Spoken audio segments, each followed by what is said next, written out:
Thank you for joining us for our webinar today on Is Grammar Important? So to get us started, these are the things that, the basic topics that we're going to cover. We're going to talk a little bit about what is grammar, whether or not it is important to proficiency, what grammar is important, how do we acquire grammar, how can I improve my grammatical accuracy, and then some suggestions of activities that, that you can try, especially focused on self-study activities. Maybe you're not in a class right now, maybe you are, but you just want things that you can do at home. So the question, what is grammar? And if you want to take a second and pull up the chat and type in, you know, when you think of the word grammar, what comes to mind? What are the things you think about? That's my chat. I'll type in. So I said, hi, here's the chat. So, okay, we've got conjugation, sentence structure, yep.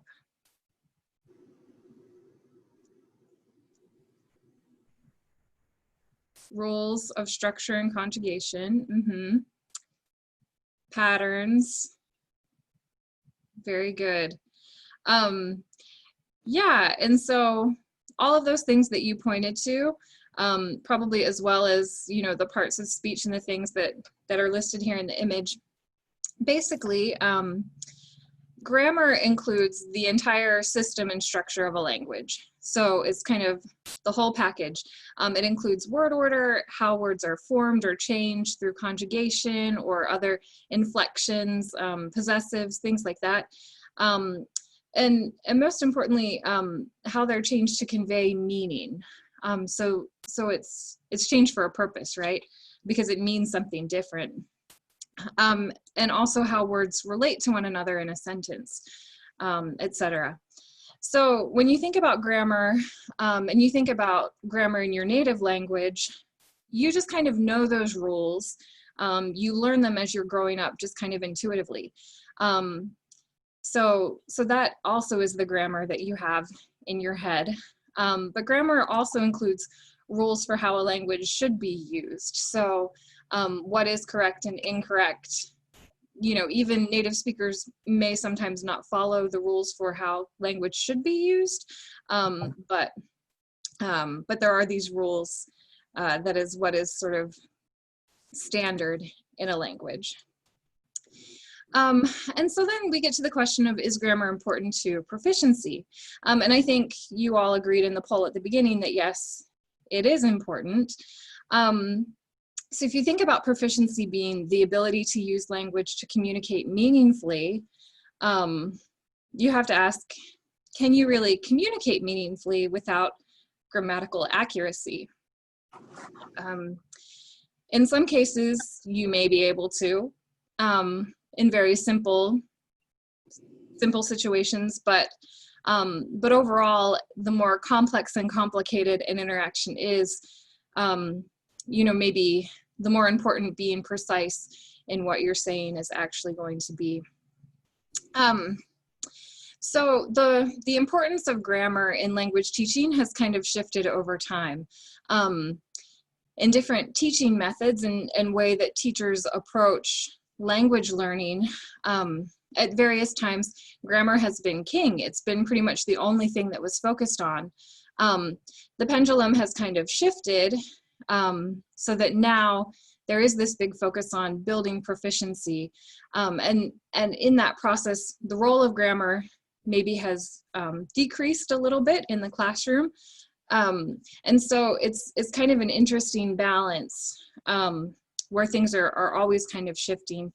But John D'Amato, one researcher, says that basically, in his view, the importance of grammar, grammar doesn't render communication, meaning you can communicate without grammar, but grammar does render existing communication accurate, which I'm not sure about the grammar of that sentence actually, but it helps make the communication accurate. And then he also said this, that grammatical accuracy is a destination rather than a starting point. So as you're studying grammar, it's easy maybe to get frustrated with the mistakes that you're making, etc.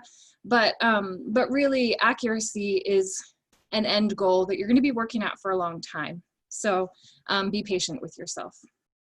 And to kind of give you an idea of the role of grammar and proficiency, I thought it would be interesting to look at the ILR scale. So as you've studied language, you've probably had a goal, maybe as a 1, 1 plus 2. If you're higher level 3, you really want to push. So if you look at the proficiency descriptors, you can see these are the kinds of things that a level 1 speaker can do. But when you look at the descriptor, it says almost every utterance is characterized by structural error. So even though they can handle simple face-to-face conversations, they're doing it with a lot of error. That being said, you can still do it, even if you're making mistakes.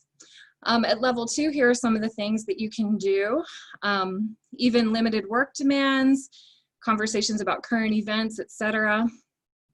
It says here still at level 2 that errors are still going to be frequent in grammar, especially when you move beyond basic grammar.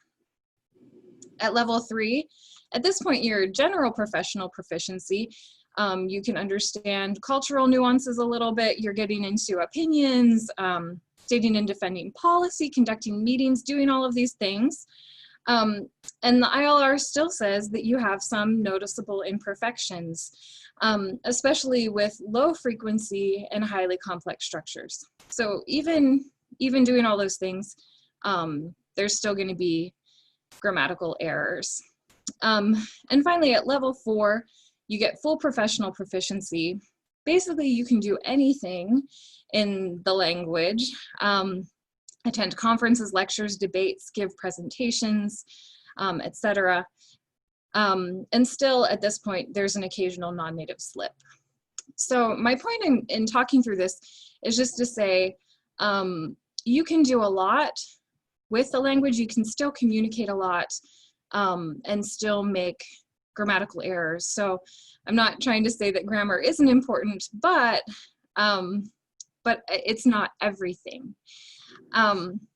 So when you're thinking about what grammar should I focus on, if you're a very beginner learner, you know that you have a lot of trouble with a lot of different structures. And if you're a more advanced learner, maybe there are certain things you're good at, other things that you're struggling with. If you're trying to think about how to prioritize what it is that you're spending your time on, I think this is a really important question. So what grammatical errors interfere with understanding? And maybe in the chat you can put a couple of ideas of maybe things that you experience, errors that you have that other people have trouble understanding you, or if you think like, what are some of those errors that really do interfere with people being able to understand? Okay, word order is a really important one, in particular certain languages, English being one of them. We really rely on word order. So by the chat thing. Still trying to. I can't get. Sorry. That's okay. You might see it if you have a bar along the top or bottom of your screen with your Zoom controls. If you don't see chat, you might click on the button that says more, and you might be able to find it there. Yeah, if you're on an iPhone, which it looks like you are, it would be in the more button. So along the bottom, there's 3 dots. I see, yeah. Okay. Okay. I see. Thank you. Yeah, you're welcome. Thank you for asking.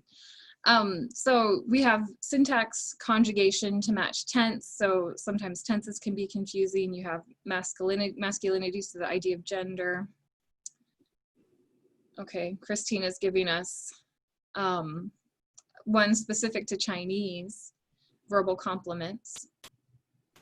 So I think for every language, it's going to be a little bit different depending on the structure of the language, the rules of the language. But as you're thinking about studying grammar, it's really important that you be reflective. Think about conversations that you've had or instances where you've been communicating with someone and the communication breaks down because there was some misunderstanding. And try to think what grammatical features could help you be better understood. Some things, you know, people can still understand, even if you have issues with gender, if you're learning a gendered language with masculinity and femininity, if you use the wrong article, someone's probably still going to be able to understand what you're saying. But if you're speaking with the wrong verb conjugations and conjugating with the wrong subject, something like that is going to be more challenging. And Christina's posting out prepositions as well. Yeah, if you're really trying to point out where something is and you're having issues with the prepositions, that's could cause a lot of misunderstanding. But yeah, just be reflective and kind of think, okay, when was that last time we had a misunderstanding, and maybe what can I do to kind of fix it? Just to talk really quickly about how we acquire grammar. I don't want to get too deep into it, but there's been a lot of study as to what the process is in our brain and what's required. So basically it's accepted that the first thing that we need is input. We need language that's either that we hear, that we read. We get that input. The intake is language that we notice.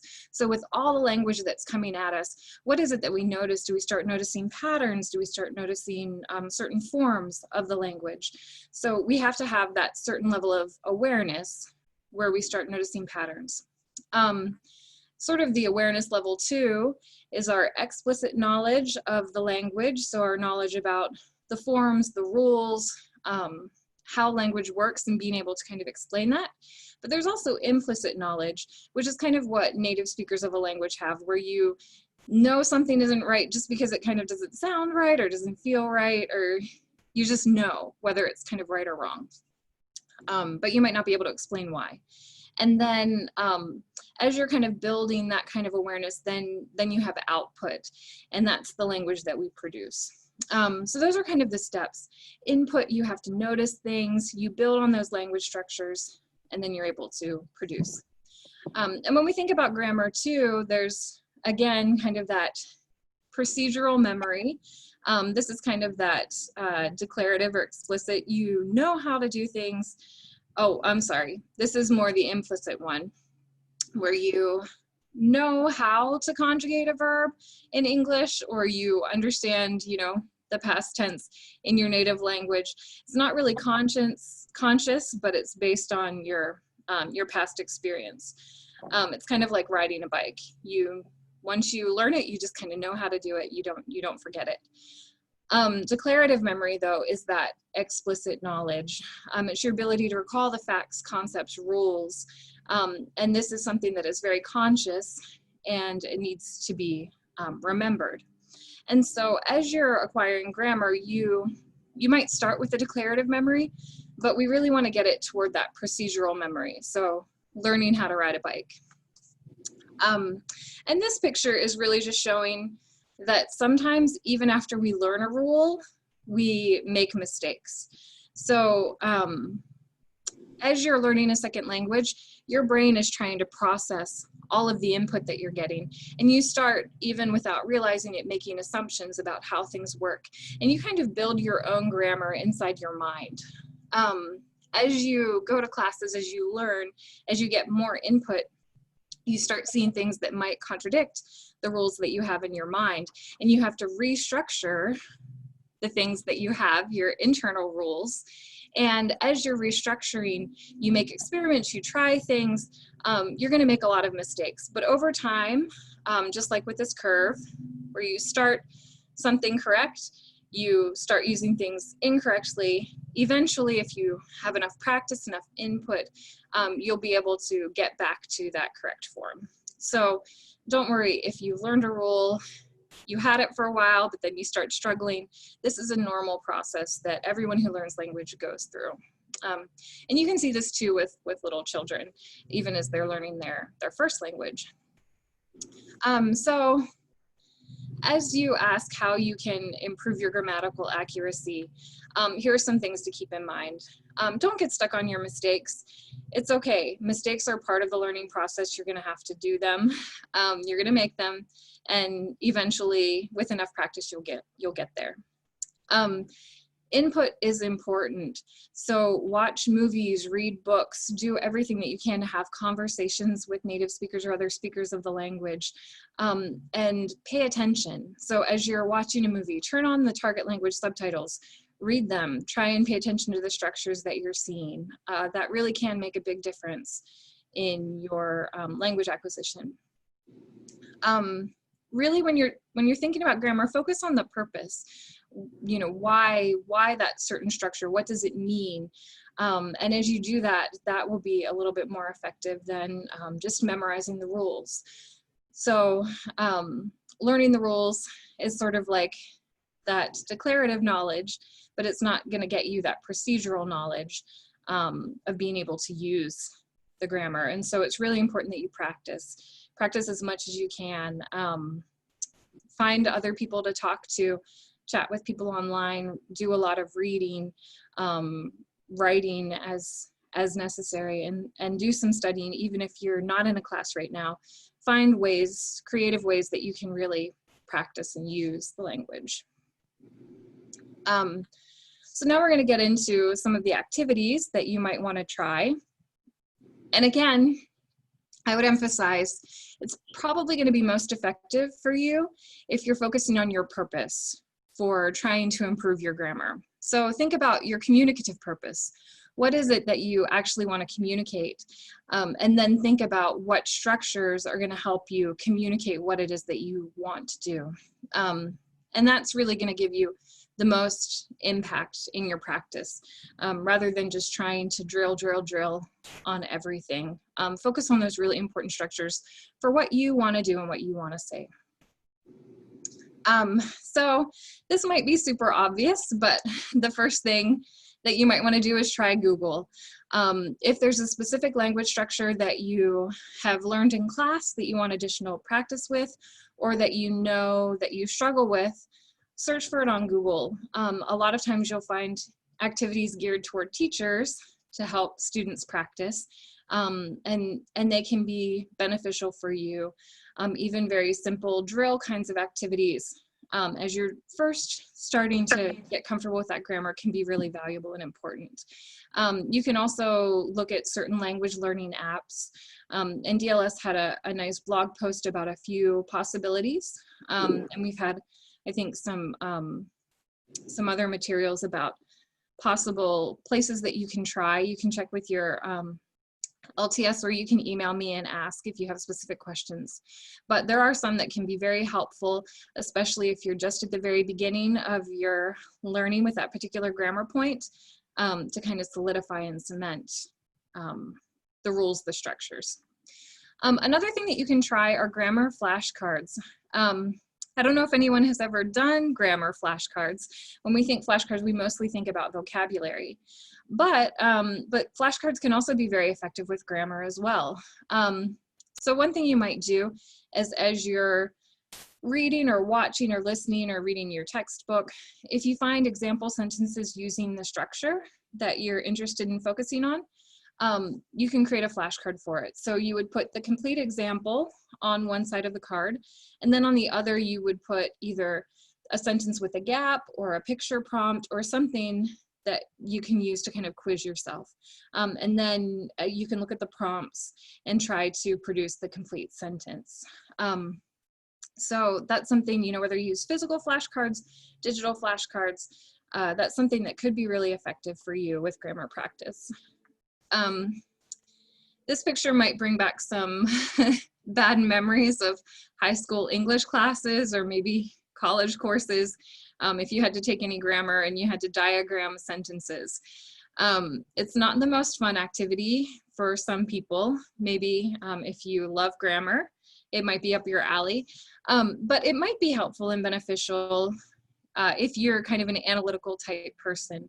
So basically you can identify the subject and the verb, think about what the parts of speech are in the sentence, or if you're learning a language that's inflected, what the different word endings mean, and how they communicate meaning.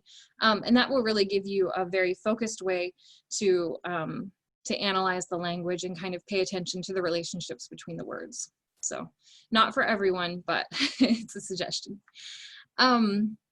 So this is something that you could do certainly for comparisons or superlatives. You could probably do it with a lot of other types of grammatical points. But it's a very simple activity where you choose a list of people, items, places, activities, kind of any topic that maybe you're interested in or you're studying at the time, and then take turns saying sentences that compare each of those elements to each other. So you could say, you know, sleeping is better than studying, or, you know, things, very simple things like that, or eating is the best. You know, you can kind of make up your own sentences, but you have that structure to kind of help with the comparisons or with the superlatives. And again, this might be able to work for other kinds of grammatical points as well. So you can think about that. This one is one, if you're struggling, maybe you're a more advanced learner and you really, really are struggling with maybe articles or certain, maybe a little more advanced grammatical structures. If you think about newspaper headlines and how they're kind of telegraphic language, they're not grammatically accurate sentences.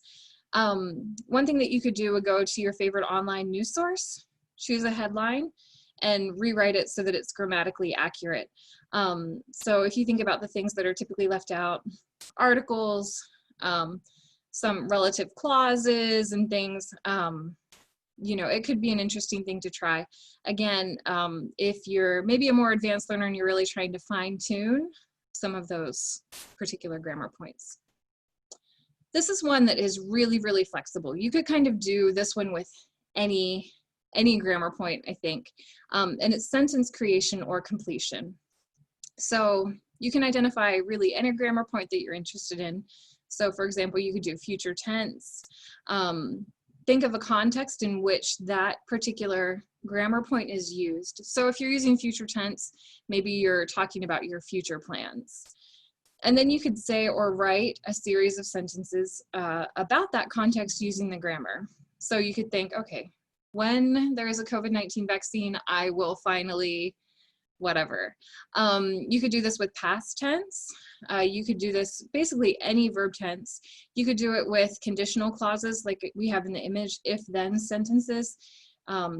If I get off work early, then I will, you know, fill in the blanks, whatever. So even that practice of saying those sentences out loud or writing those sentences will really help you get not only the form down, but help you focus on the meaning of what it is that you're trying to say. Picture prompts are also another great thing that could be used in a lot of different ways. So one thing you could do would be to find a compelling or an interesting picture online.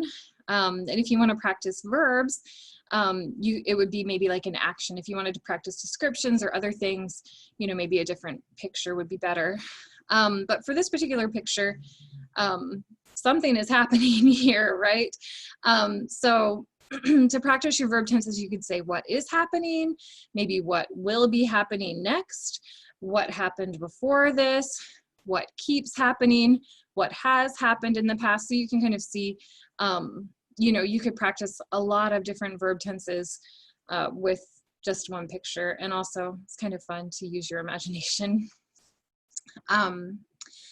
Another thing that you could do, you could use a picture, but also just the room that you're in, which is a common OPI task, is to choose something to describe.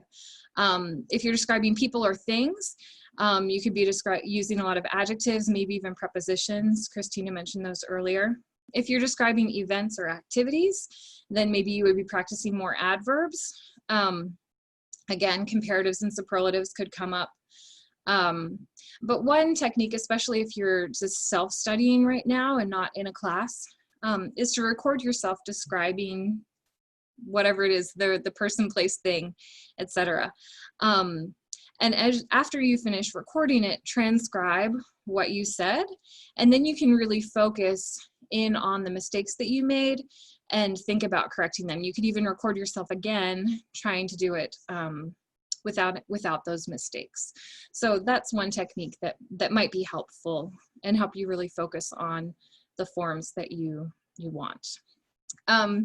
This is also something that is kind of, it's helpful maybe because it gives you something to work with, something to start with, and that's sentence transformation. So you can speak sentences, you can write sentences, or you can look online to authentic articles, news articles, reading passages, etc., to find sentences with a certain structure that you want to practice, and then transform them. So if you want to practice verb tenses, you can change the tense from past to present to future, you know, back and forth. You could also change the subject. So if it's a passage about someone in the third person, you know, so he or she does something, you could change it to I do something or we do something, and practice conjugating the verbs in that particular, with that particular subject. If you want to practice questions, you could find a list of statements, transform those into the questions that would be asked, kind of like a game of Jeopardy, right? Or, you know, if active or passive voice, if you're studying that, you could go through a passage and try and change all of the active verbs into passive or passive verbs into active, one of those. So again, there's a lot of different things that you could do with this particular activity. But it's nice because it gives you a starting point. You're not just creating out of nothing. Another thing that you could try is elaborating. So if you find a news passage or a story online, or something that is very kind of spare, like not a lot of details in it, you can take those sentences that are very simple and add an adjective to each one or an adverb and try to add language in a way that's going to be accurate and maybe also interesting. If there's a story or something, you could add additional steps, additional actions that happened in the story or sequence. So taking something that's very simple and then trying to add elements onto it to make it more interesting, more expanded, and again, to practice whatever structure it is that you are interested in at the time. This is specific if you are trying to do reported speech, which is a very particular grammatical structure. But you could watch a scene from a movie or a TV show or a news interview, write down what the people say, and then transform, again, that kind of transformation, transform what they said into, he said that, blah, blah, blah, she said that, blah, blah, blah. So if that's something that you have been working on or you have a reason to have to use reported speech in your language, that's a way that, another transformation that you could try. And then kind of, I was trying to think if you are trying to practice imperatives or instructions, giving instructions, you could create a how-to video. So identify something that you know how to do, think about the steps that you need, or maybe the materials that you need to do it, and then record yourself telling someone how to do that thing. So yeah, so you could practice imperatives, you could practice nouns, plural nouns, count, and non-count nouns, ones that take a plural, ones that don't, even sequent words first, next, then, you know, a lot of different things that you could do with this kind of an activity. So that's just kind of scraping the surface on a few of the things that you might want to try at home if you're trying to sustain your language or improve your language with or without your teacher, you know, whether you're in a class right now. So in conclusion, here are just a few of the things that you might want to do as you're thinking about grammar. So the benefit of grammatical accuracy is that it really increases meaningful communication. So it is important. It's important in meaningful communication. And it's important to building proficiency, but remember, you can still do a lot, even if you make grammatical mistakes. So don't get upset or beat yourself up because you have struggles with grammar. Focus on the grammatical mistakes that do interfere with understanding, because that's going to give you the most benefit in the long run. And again, be okay with mistakes along the way. Focus on grammatical meaning and why certain structures are used, not just on how they're used or the forms and the rules. And then finally, practice. Practice as much as you can on your own, with your teacher, with other speakers of the language, so that you can kind of get past just knowing about the language and getting that more implicit knowledge of, yes, I know that this works because you have that knowledge really built in as procedural knowledge.